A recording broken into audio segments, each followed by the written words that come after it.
Story of the day. Wife pushes out a crippled guy and her stepson and crawls on her hands and knees to him when she finds herself in the streets. Following an accident at work that results in the amputation of his hand, Ethan loses his job. His wife abandons him and their little boy, not realizing that 2 years later, fate will force her to seek for his assistance. Welcome to USA Stories channel. Do not forget to subscribe and activate the bell button to receive all new updates. Now let's go to the story. Ethan was a guy of integrity. He was 30 years old, endearing and devoted to his late wife, Emily, who died of cancer a year ago. He frequently believed, "Nobody can take Emily's place. It would take a lifetime to find such a kind woman." And he vowed never to fall in love again. One day, after celebrating Emily's first death anniversary at the cemetery with his 2-year-old son, Ryan, Ethan encountered an unusual woman on their way home. He rushed to her aid, saying, "Miss, hey, are you okay?" A storm drain's opening had caught one of her shoe heels. The woman had to throw away her broken shoes because she felt ashamed. The woman rose up looking uncomfortable and without a shoe. "I'm all right, thanks," she replied.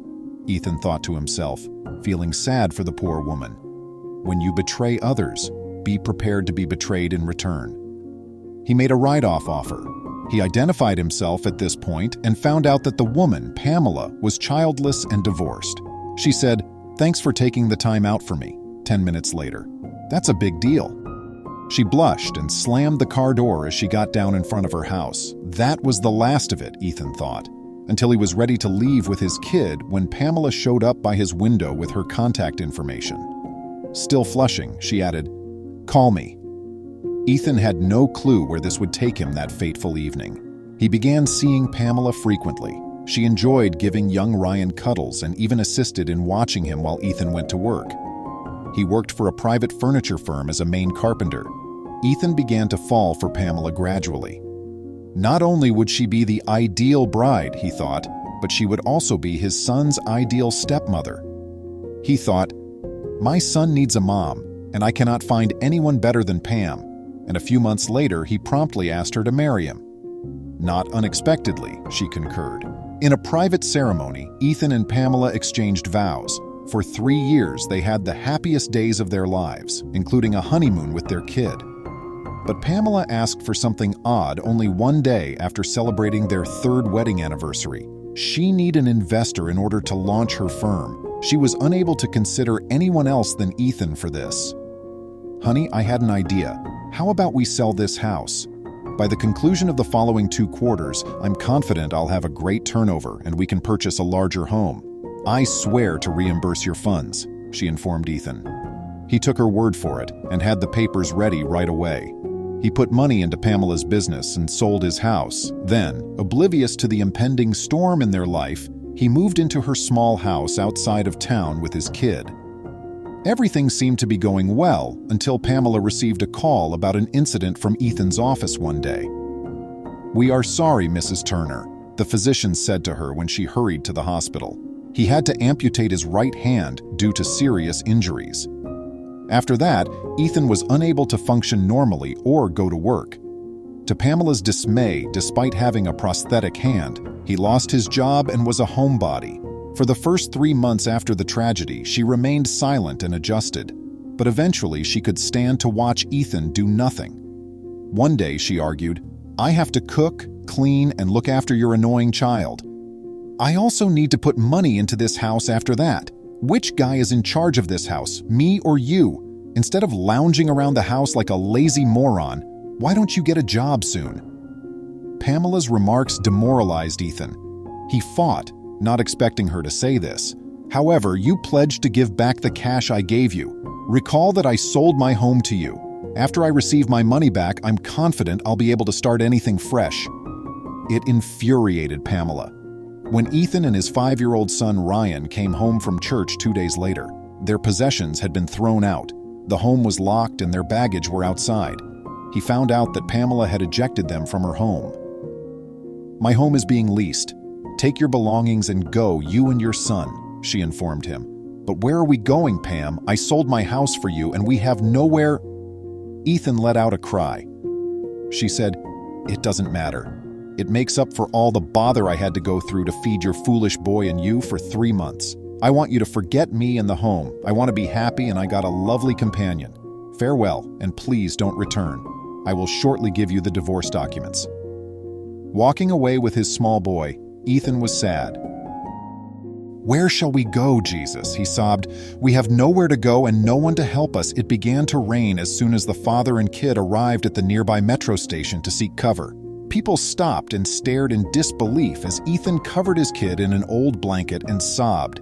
However, no one questioned him until an inquisitive elderly lady intervened. "Young guy, what took place? What's causing your tears? I've been observing you from behind the counter for a while now. You appear anxious. Is everything okay?" she questioned him. After showing him to her room, she offered Ryan a warm drink. Ethan confided in Doris, the woman, and told her everything about his predicament because of her generosity. "It wasn't my fault that the accident prevented me from working. I feel inadequate." He wept. "I don't know how I'm going to raise my son." Doris dried his tears and offered some encouraging words that made him feel better and inspired him to keep trying. "Son, real talent doesn't need to be able to walk or use their legs to succeed. You only need a strong will and an ambitious heart to succeed in life. You still have a lot of work ahead of you, so don't give up. The entire future is reflected back to you. How come you can quit so quickly? Get up and retaliate. I'll assist you." Michael, the son of Doris, who owned a furniture business in a nearby town, was first introduced to Ethan. After discovering Ethan's special carpentry abilities, he promoted him to manager. Ryan and Ethan went into the staff quarters of the corporation. Ethan had to recommit himself to his profession for 2 years in order to get back on his feet. He got affluent and was able to purchase whatever that he had previously believed was beyond of his reach because of his disabilities. After moving into a large, spacious estate, Ethan and Ryan spent their best days there, until Pamela showed up at their door one day. They had forgotten about her and had no idea what she was doing. "You. Why have you come and what are you doing here?" When Pamela showed up at his house unannounced and begged for his assistance, Ethan lost it. It came out that she had been duped and cheated on by her new partner. "He fled after stealing all of my money. He said he would help me grow my business, so I sold my house, but I lost both. There is nowhere for me to go. That's when I learned about you." She fell on her knees and sobbed. "I need your help." After giving it some serious thinking, Ethan answered, "Look, all I can do is rent you a hotel room and maybe hire a lawyer." But he was at a loss for words. "You're free to depart right now and meet me at work tomorrow." With a dejected expression on Pamela's face, Ethan shut the door. She begged to be let in while standing there sobbing and pounding on his door, but he turned her down. To maintain the serenity and tranquility he had just discovered in his life, Ethan was resolved never to trust her again. He and Ryan never gave their history a second thought and stayed away from Pamela. Love mends a wounded heart. Upon discovering Ethan and his son abandoned at the metro station, Doris provided them with temporary housing and urged them to persevere. When you betray others, be prepared to be betrayed in return. After deceiving Ethan, Pamela ejected him from his son's home. In the end, she got her comeuppance when her new lover duped her and ran away, leaving her on the streets. Any similarity to real names or places is entirely accidental. All pictures are just meant to serve as examples. Tell us about your experience. Maybe someone's life will be changed by it.